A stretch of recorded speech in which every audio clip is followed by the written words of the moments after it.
Good afternoon. Good afternoon, everyone, and welcome to the special closed session meeting of the Los Angeles County Board of Supervisors.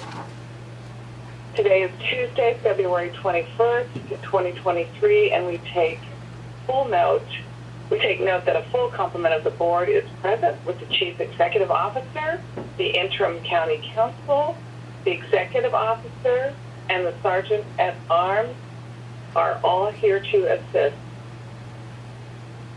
We will begin today's board meeting with the county's land acknowledgement, followed by the Code of Conduct.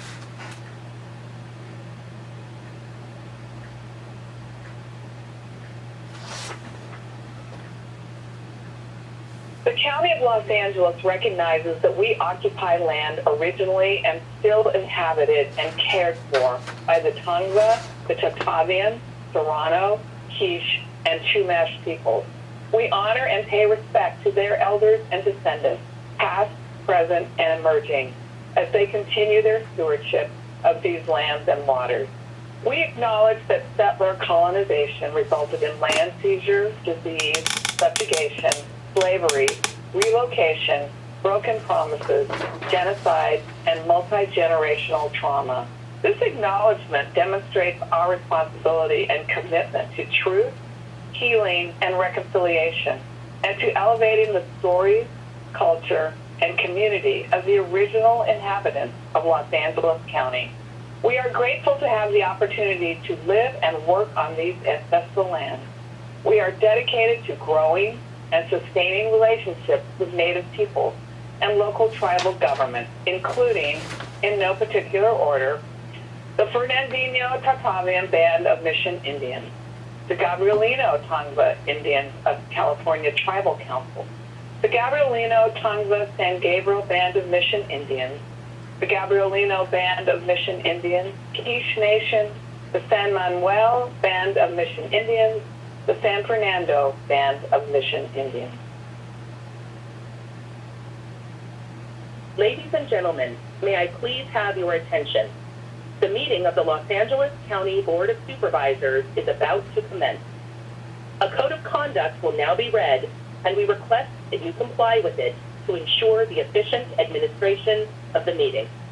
Members of the public, it is your right to participate in today's board hearing, and the board encourages such participation.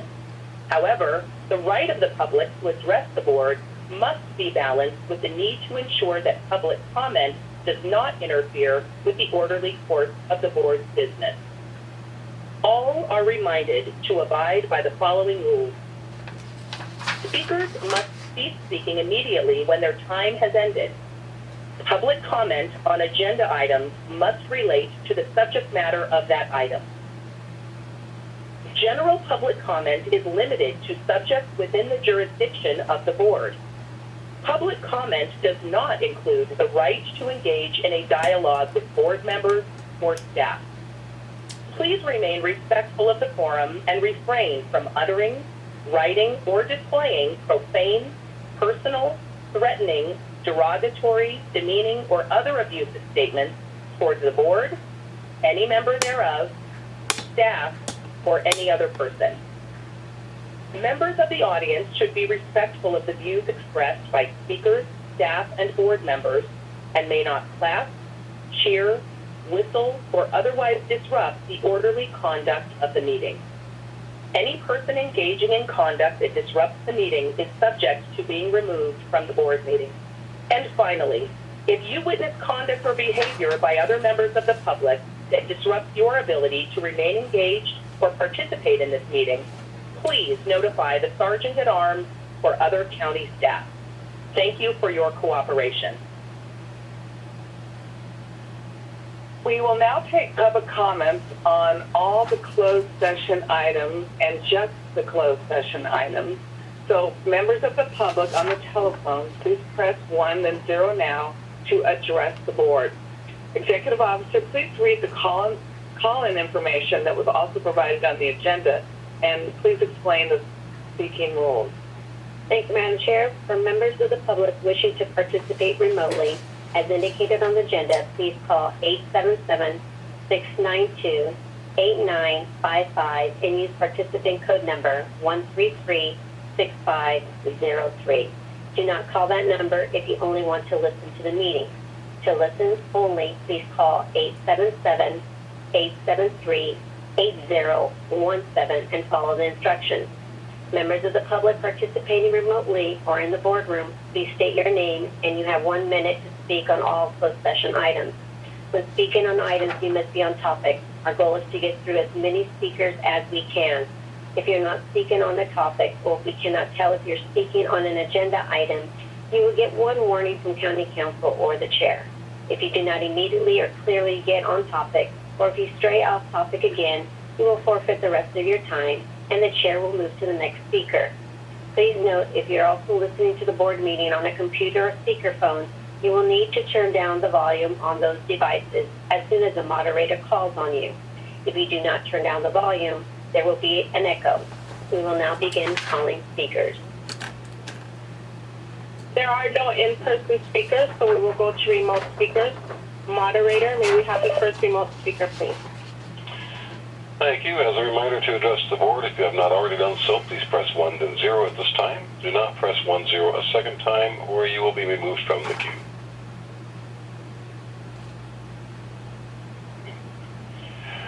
Our first speaker is Roy Humphreys. You have 1 minute. You may begin.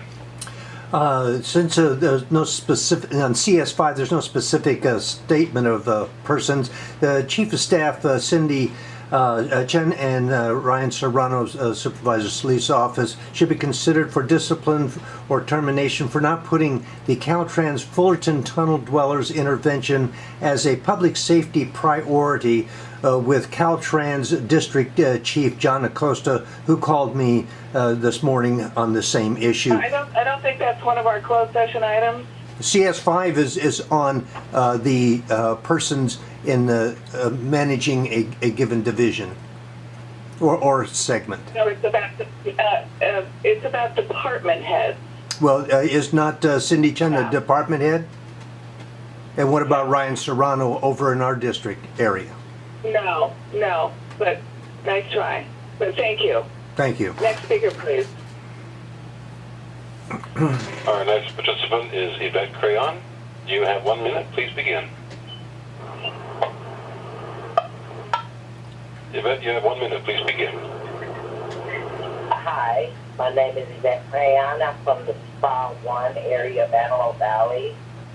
In assessing a director for the DCFS leadership. There need to be changes to the RFA program in the Antelope Valley, as well as looking into a lot of injustice, behavior, and action by social workers due to nepotism within the city. Thank you. Thank you. Next speaker, please. Our next participant is Bianca Gallegos. You have 1 minute. Please begin. Hi, can you hear me? Yes, go ahead. Hi, good afternoon. My name is Bianca Gallegos. I'm a criminal justice and mental health ambassador. I'd like to address the Board of Supervisors. There's currently a professor at a school in LA School District, and I already wrote it an email to Dr. Larson. Excuse me, I don't believe that's a closed session item today. And we're only taking comments. Yeah, we're not taking general public comment today. This is a special closed session meeting, and we're only hearing comments on the items that we will be hearing in closed session today, which have been agendized. When can I make the general public comment then? Next week. Sorry, that sounds harsh, but our next full board meeting will be next Tuesday. Okay, thank you. And you can also send your comments to the Board of Supervisors, and we can read them. Okay, all right, thank you. Okay, thank you. Next speaker. Our next participant is Loraine Androdi. You have 1 minute. Please begin. Yes, hello. Hi, my name is Loraine Androdi. I'm from Equity on Fire, which is a national organization, and we promote an all-inclusive fire service throughout just nationwide. Supervisors, you all campaign on an equity, inclusion, and transparent government and process, and we would expect that you would uphold these values in your appointment of the next fire chief. Currently, you're possibly appointing an unvetted man to the fire chief position. This is the highest office of the fire chief and must be based on qualifications, education, and or ability. It must not be based on cronyism and perpetuation of the status quo and the good old boys club. Please do not bend to the influence of Local 1014, and please see them as one of the stakeholder groups, and make sure you meet with all of the stakeholder groups, including the Bomberos, the Centaurians, and the Women's Fire League. We would ask you to engage in a national, fair, and transparent process to openly pick the most qualified candidate. Thank you. Thank you. Next speaker, please. Our next participant is Chris Larson. You have 1 minute. Please begin. Thank you. I am Chris Larson. I am president of Los Angeles Women in the Fire Service, the sister of the Women's Fire League with LA County. It is incredibly important that there is transparency in this fire chief promotion or appointment. There are not good things happening in the county fire department, and those issues are going to come out, and they're going to be more substantial if Chief Moroni is appointed to the permanent position. It is only fair that one of the biggest departments on the West Coast has a fair and transparent hiring process, whether that person is from within the organization or outside the organization. It is incumbent upon you as Board of Supervisors to make an open and transparent policy. And as somebody that lives in Supervisor Horvath's district, I want to make sure that the voice of the women, the Centaurians, and those Bomberos is heard throughout this process. Thank you very much. Thank you. Next speaker, please. Madam Chair, there are no other speakers in queue to address the board. Okay, thank you to all of our public speakers. That will conclude public comments. And at this time, we will hear Supervisor Solis' adjournment. Yes, thank you very much, Madam Chair. I move today that when we adjourn in the memory of Bishop David G. O'Connell. Auxiliary Bishop David G. O'Connell, a beloved member of the Catholic Church community and a passionate advocate for social justice, was tragically murdered on February 18th at the age of 69. Yes, thank you very much. Born in County Cork, Ireland, I move today that when we adjourn in the memory of Bishop David G. O'Connell. Auxiliary Bishop David G. O'Connell, a beloved member of the Catholic Church community and a passionate advocate for social justice, was tragically murdered on February 18th at the age of 69. Born in County Cork, Ireland in 1953, Bishop O'Connell began his lifelong commitment to the Catholic Church when he was ordained to serve in the Archdiocese of Los Angeles in 1979. He went on to serve in a variety of roles throughout his career, including as associate pastor in several parishes and as pastor at St. Francis X Cabrini Church, Ascension Church, St. Eugene Church, and St. Michael Church, all in South Los Angeles. He was appointed titular bishop of Sale and auxiliary bishop in 2015 and served in the San Gabriel pastoral region, one of the 5 pastoral regions in the Archdiocese of Los Angeles until his senseless killing. Throughout his career, Bishop O'Connell was a tireless advocate for the poor, the homeless, and marginalized, and worked tirelessly to promote church's teachings on the sanctity of life, the dignity of human person, and the importance of family. He was deeply committed to promoting interfaith dialogue and building bridges of understanding between different religious communities.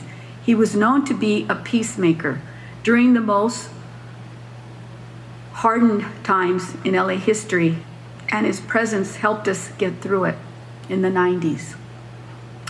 I have known Bishop O'Connell since my time in Congress, and our friendship continued through my tenure as President Obama's Secretary of Labor and LA County Supervisor.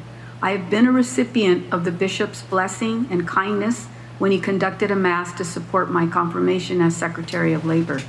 I have so many fond memories of us advocating on immigration reform and wondered, where was this Irish accent coming from, speaking Spanish to constituents and speaking forcefully about the right to protect the vulnerable? And for me, that was unshakable. He was a tremendous angel and somebody that all of us, I hoped, would have had the opportunity to know. He was deep, he was genuine, palpable, and he was kind and humorous. And he was, in my opinion, the real deal. Bishop O'Connell is survived by his brother, Karen, and his sister-in-law, Paula, and 6 nephews and nieces who will miss him deeply. He will always be grateful for life and legacy of Auxiliary Bishop David G. O'Connell. We will always be grateful, He's been a true inspiration to so many of us here in the County of Los Angeles and nationally. May he rest in peace. Our prayers go out to the entire Catholic community and those who knew him, because he did much work in the Episcopal movement, as well as articulating his support for those that are less fortunate that were in the carceral system, as well as LGBTQ plus communities. He was always there. Supervisor Hahn, Chair Hahn, I know you wanted to join me on this. Thank you, I do, but I also see that Supervisor Mitchell would like to say a few words. I appreciate that, and thank you very much, Supervisor Solis, for bringing forward. It was timely to do so today. I agree. I was reminded when I awoke to the news of his murder of a saying that my very Catholic great grandmother would say, which is, "Only the good die young." My experience with him was as, quite frankly, a gang interventionist, as you so graciously referenced the time he spent in South Los Angeles. And it was courageous time, well spent, I would say. He acknowledged the realities of the community at the time he was there, and he leaned in and brought, quite frankly, the Catholic Church with him in many instances that the Catholic Church may not have always been there. And so it is yet another reminder to all of us about the painful impact of gun violence in many instances where we least expect it. And so if I too may join on behalf of the thousands of constituents that I represent, that he served for many, many years, I would greatly appreciate that. Thank you, Madam Chair. Thank you. And thank you again, Supervisor Solis, for doing this today. I think the outpouring since the news of his tragic death has been unbelievable. I think we've heard internationally from those. He did have a home in Ireland. That's where his family is. But he was known worldwide for his ability to really, spread the love of Jesus as he walked the streets. I met him when I was city councilwoman representing Watts, and we were starting the Watts Gang Task Force. And as you said, Supervisor Mitchell, he really worked with gang members. He brought and that was when there was a big rift between law enforcement and the community. And Bishop Dave, as many people called him, felt it was his duty to bring the community and law enforcement together. He was so good. He was a peacemaker and he brought people together. But I saw him walk among the poor, the transient, the immigrant, and always spreading love and mercy and making sure people had what they needed in terms of a roof over their head or food on the table. He worked with immigrant children to find them the means to attend Catholic schools. He really believed in that, and I considered him a friend, and I was heartbroken. There was one great tweet that somebody posted, and it's a picture of him high above the San Gabriel Valley. In April 2020, as we faced uncertain times, Bishop Dave climbed the hills above the San Gabriel Valley and blessed all of us throughout the Archdiocese of Los Angeles and beyond. And when asked why he was doing this, Bishop Dave said, "To bring us out from the darkness of the pandemic to the light of the glory of God." That was our priest, that was our shepherd, that is the pastor. We will miss and love him dearly. So thank you for doing this. We had a press conference yesterday, the sheriff announcing that they had believed that they caught the person that did it. And I know the Archbishop, as well as all the Catholics in the Los Angeles Archdiocese, are mourning, and we mourn with them today. Supervisor Barger. Yeah, you just reminded me, and I was watching the press conference that was on, and you said something, and it was, he was the hope for the hopeless, and you said something else, and the help for the helpless, and I think I only met him because you, Supervisor Solis, invited him to the board, but there is no question, just based on what I'm hearing, these amazing stories, he will be deeply missed. But I love that, the hope for the hopeless. He was there when people had nothing else. Thank you so much for bringing this forward. I think it would be appropriate to have all members, if that's okay. Thank you for doing that. Okay, and if there are no objections to a unanimous vote, that will be the action. Executive Officer, please read us into closed session. In accordance with Brun Act requirements, notice is hereby given that the Board of Supervisors will convene in special closed session to discuss item CS1, public employment, considerations of candidates for appointments to the position of County Council.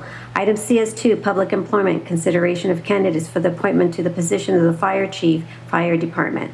Item CS3, public employment, consideration of candidates for appointments to the position of the Director of Department of Mental Health.